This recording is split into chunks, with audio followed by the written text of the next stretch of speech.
intro here. I would like to begin by acknowledging and celebrating the first Australians on whose traditional lands we meet. Today, I am and many of us are on sovereign and unceded Ngunnawal land, and we pay our respects to Ngunnawal elders past and present, and to all with continuing connections to these lands, waters and skies. Today, it is a pleasure to introduce Annika Styczynski, who will present her research on India's energy transition. Annika is a professor at the Jindal School of Government and Public Policy in Delhi, India. Her research focuses on the governance of socio-technical transitions towards digitalization, cleaner and more efficient energy technologies, climate adaptation and sustainable development in both advanced industrialized nations and emerging economies. In today's session, Annika will present her research for about 30 minutes, and then we'll open up for some Q&A and discussion. And we will also be recording Annika's presentation to share via the Resources, Environment and Development website. So I ask that everyone remembers to keep their mics on mute during Annika's talk and phones on silent. And many thanks. Over to you, Annika. Thank you. And it's probably already afternoon. So good afternoon, Australia. Here from India, Sonipat, 60 kilometers north of Delhi. Let me start my presentation. You can see it well. Okay, so here my topic, India's energy transition. A climate pioneer in the making. That's my basic question, and the answer is actually still open. One of my initial questions, I'm now about to complete 10 years here in India, was, could it be that we'll see India at some point emulating China's emissions path? And here just a quick look into what happened over the last more than 35 years. In 2004, China crosses lines with the US and kind of pulls out. And as of now, when it comes to India, no, I can tell you right from the start, India is not going to exponentially increase its GHG emissions. It's this orange line here, no? As you might see. And we're now, just move this. We're now at, I mean, this is 2022 data, but we're maybe a little higher, but 3.8 gigatons as a nation. What I want to do is I want to go with you through the NDCs, because India has been from the start committed to climate protection, and this is how it looks. We have two sets, the 2015 and the 2021 set of nationally determined contributions. I have to move this image here. Let me just close it. So the first set, 3 targets: the reduction of greenhouse gas emission intensity per unit of GDP up to 35% by 2030, and the base year is 2005. Then the increase of non-fossil fuel power capacity, that also includes nuclear, to 40% by 2030, and that was still conditional. It was kind of conditional in the sense that India wanted to bargain its targets and how to achieve it. So conditional on technology transfer and finance. That has now changed. We can't find that conditionality in the documents anymore. And then finally, under the first set, also an additional carbon sink of 2.5 to 3 gigatons of CO2 equivalent, additional forest and tree cover. Now, in comparison to that, India had to become more ambitious at some point. So then in 2021, the Glasgow conference, the Glasgow COP, and the emissions intensity target had to increase. 45% was then proposed. We also have a target that was newly introduced, and I'm honestly still a little puzzled by the goal to reduce emissions by 1 billion tons by 2030, but we'll come to that in a moment. Then the idea behind it is to further bend the curve of an otherwise business as usual emissions trajectory. Then target 3, increase of non-fossil fuel power capacity to 50% by 2030. Target 4, also newly introduced then, to increase installed power capacity to 500 gigawatt, and that from purely renewable sources. So that would exclude nuclear. And to everyone's surprise, then Prime Minister Modi also presented a carbon net zero target dated for 2070.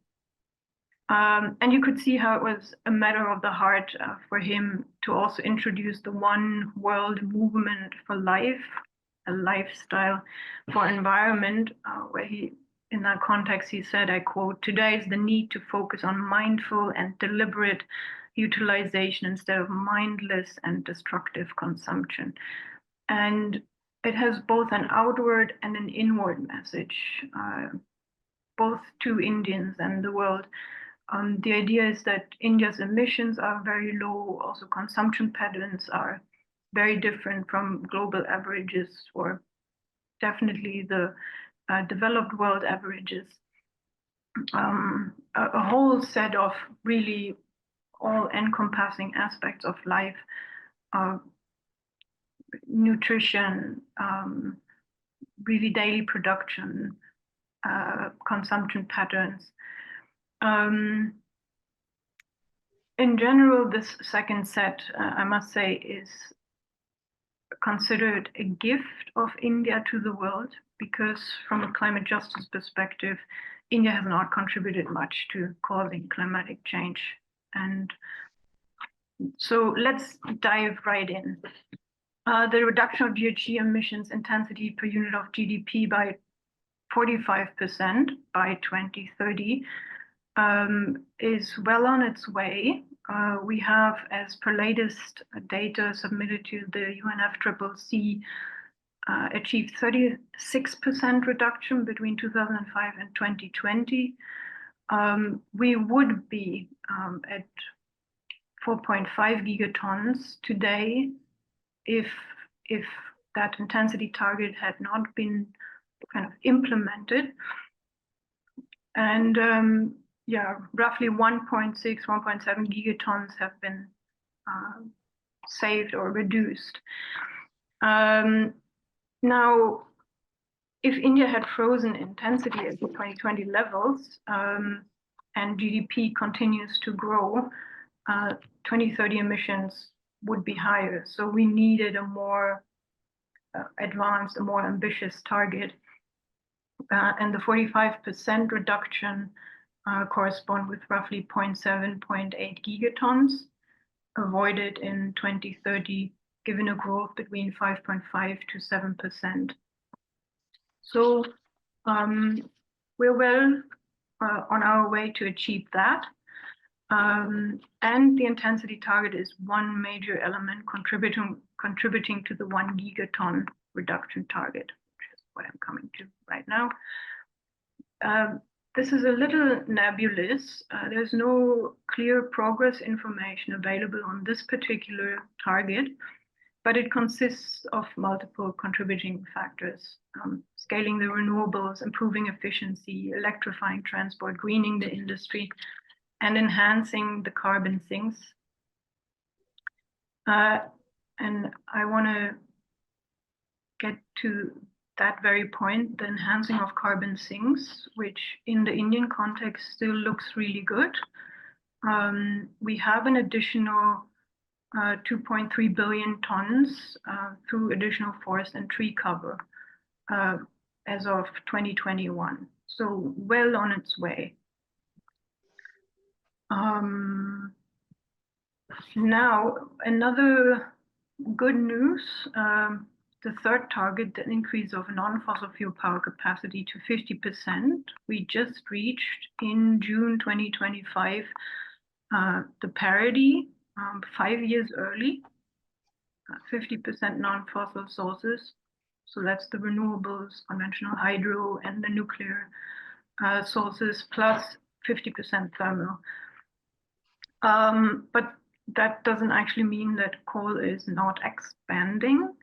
We are actually expecting another 80 gigawatt installed capacity over the next years. I think the goal is 2031, 32 to add 80 gigawatt. And this similar to China. China has also reached that parity. Now the increase of installed power capacity to 500 gigawatt is where the issue lies. This is what happened over the last 25 years. We have a growth of India's installed power capacity has grown roughly 5 times over the last 25 years. And this is where we want to be in 2030.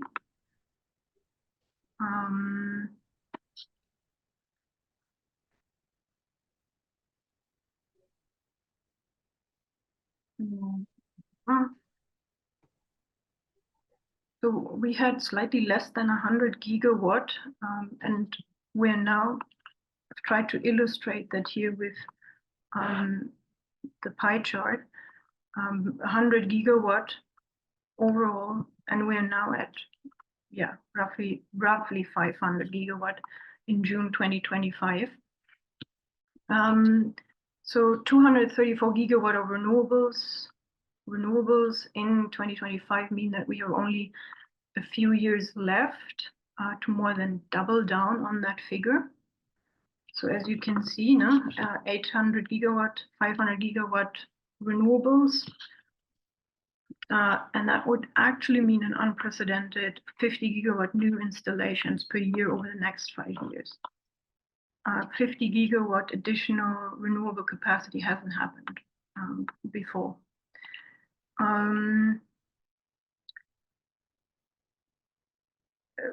And what we want to see is 280 gigawatt solar, 140 gigawatt wind, and Modi's has calculated that we would need 225 to 250 billion US dollar in investment to make that happen. Let me digress a little bit. I have this yellow line here in between, which is nuclear, and there's a special case to nuclear. As of now, not much was happening, and we were rather critical of what is going to happen. Current installed capacity is only 2%, 8.2 gigawatt, but this is expected to increase to 14 gigawatt by 2030, and we're actually also seeing plans to move that up to 100 gigawatt by 2047.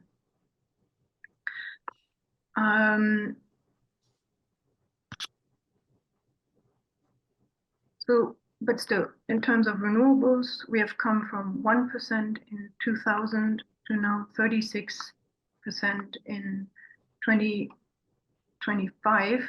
That excludes hydro. India has it kind of distinguishes between the renewables, wind, solar, biomass, small hydro, and then conventional hydro.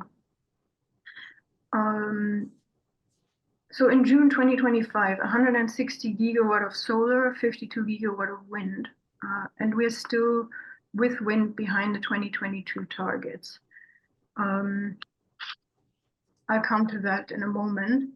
I want to put that a little bit into perspective here, try to make this proportionate. China today is 7 times larger than India's installed capacity. So even with close to 500 gigawatt of total installed capacity, India's electricity generation is still far behind Asia's giant. So now the non-fossil renewable energy projections. So we always start with intermediate goals, right? So there was this 2022 175 gigawatt installed RE capacity goal.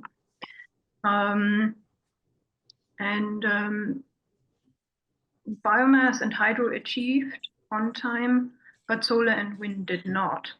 The solar target only was achieved in 2024, 2 years late, and the wind target still falls 8 gigawatt short today. You can already see in the diagram where we want to be in 2030, as per Central Electricity Authority or TERI. Major growth in both solar and wind is foreseen, is wanted. We also have the self-reliant India, the vision of the government of India. Energy autonomy in the country is a major goal.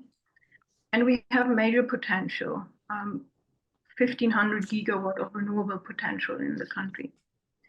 But before we can actually take that seriously, we should maybe better understand the challenges underneath.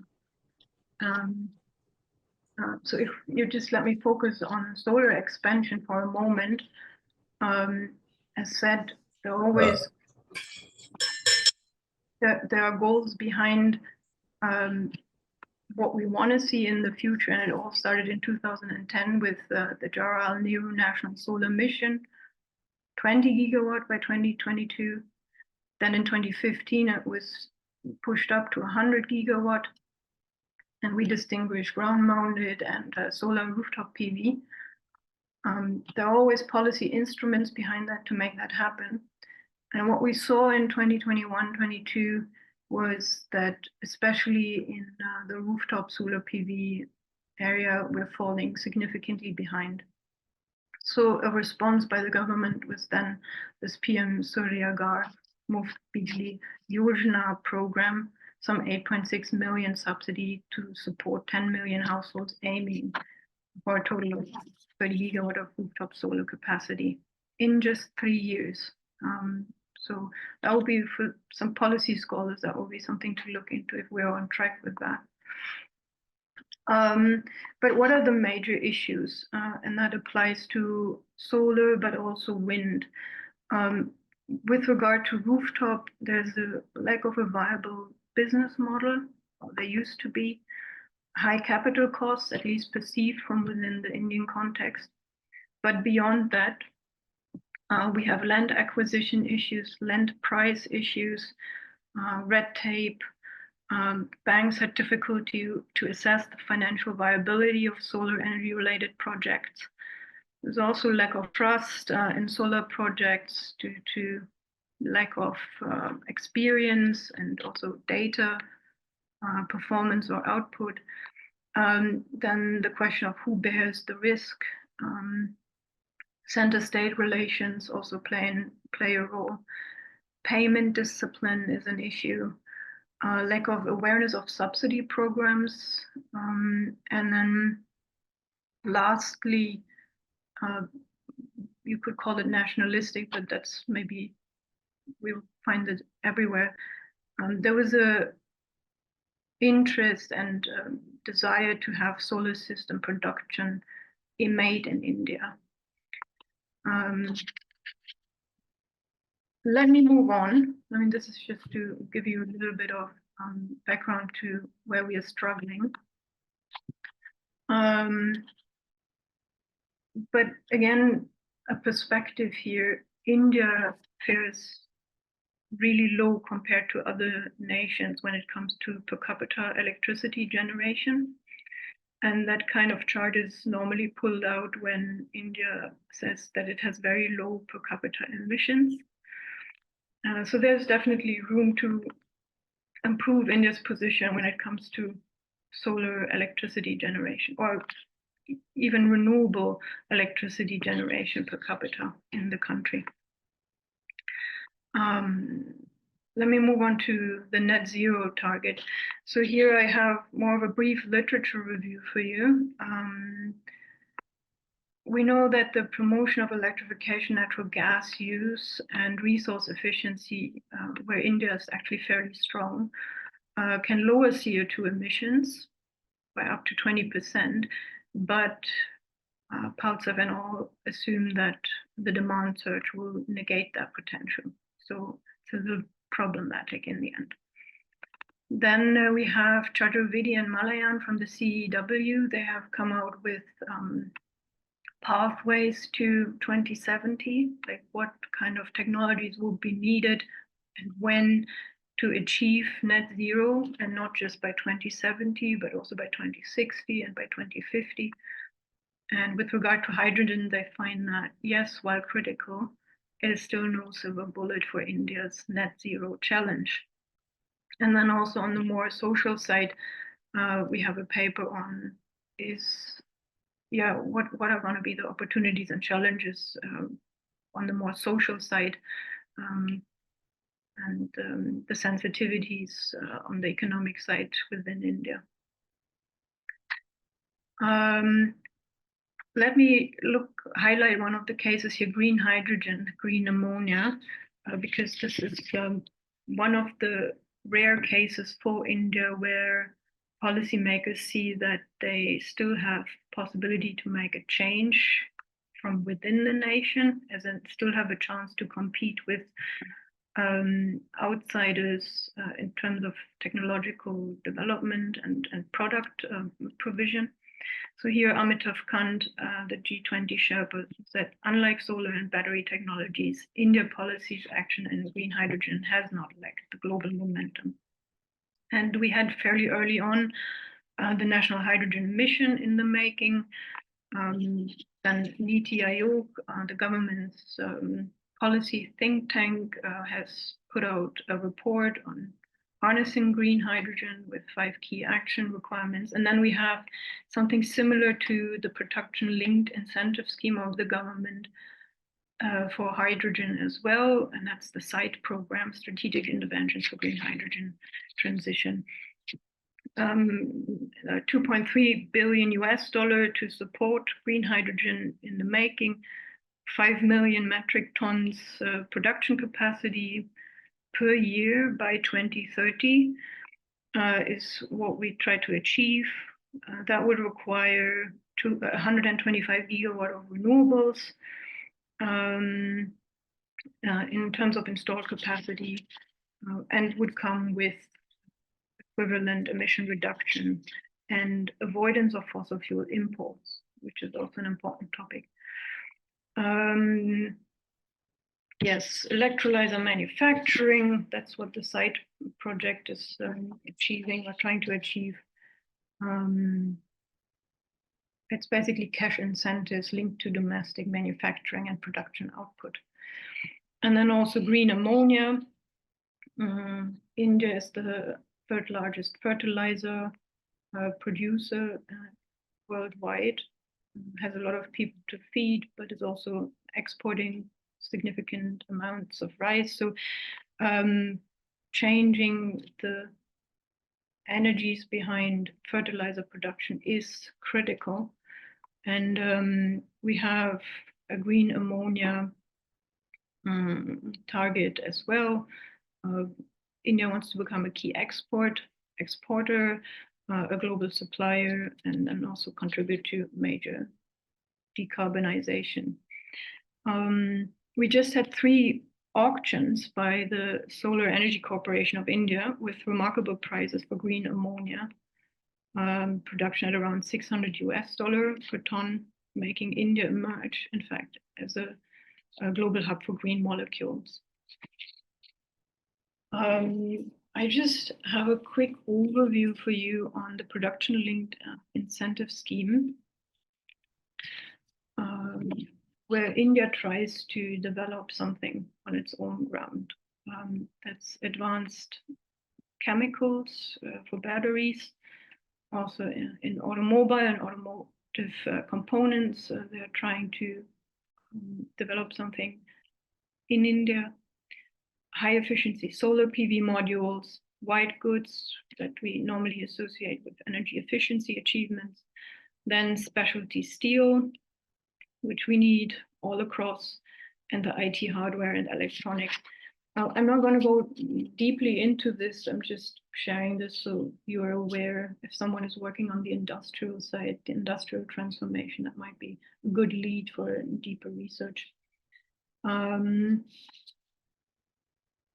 But now I have two last slides, kind of the bigger picture slides, where we stand on India and maybe India in the world and the world as such. So if you wanted to know how significant the renewables currently are for India's economy, here's the latest available data from fiscal year 2023-24, a TERI publication called TEDI. And I must tell you that less than 30 million tons of oil equivalent, these tiny arrows here on the upper left side, went into electricity production, and only electricity production in the form of non-fossil sources of energy. And yes, these numbers have gone up since 2022-23, and the lines have become slightly thicker, but the tanker still floats heavily, and that is roughly 95-96% in fossil materials, as you can see here. Now, let me zoom out further. This is global primary energy consumption by source globally, global primary energy consumption. And you can see that it's the second half of the 20th century that has gotten us into this situation that we're in right now when it comes to the climate question. Then we have Christina Figueres' publication in collaboration with the Potsdam Institute of Climate Impact Research, discussing the climate crunch, and that the sooner we act, the better. And now I have put both these graphs into one, and this is what the next 25 years will have to look like. Basically, what the total century since the 2050s, since the 1950s until the 2050s is going to look like, or will have to look like, to make 1.5, maximum 2 degrees possible. And that's actually why we talk about an energy revolution, and that's why I also called this book India's Energy Revolution, because it has to be part of that movement. And the earlier we shift gears, the earlier we align India's development with these goals, the better. So, and that's also why I believe that instead of 2070, we might actually move to 2047 as India's net zero target. 2047 is going to be the 100-year anniversary of India's independence. It's also marked as under the Viksit Bharat initiative, the year when India wants to achieve full development, wants to be a fully developed nation. And my notion is we can make it happen. We can actually see India achieving net zero way before 2070. We might not want to say this out loud as an official target, but I think it's very much doable. So this is it so far from my side. What do you think? Is India a climate pioneer? What would be your take on this after this presentation?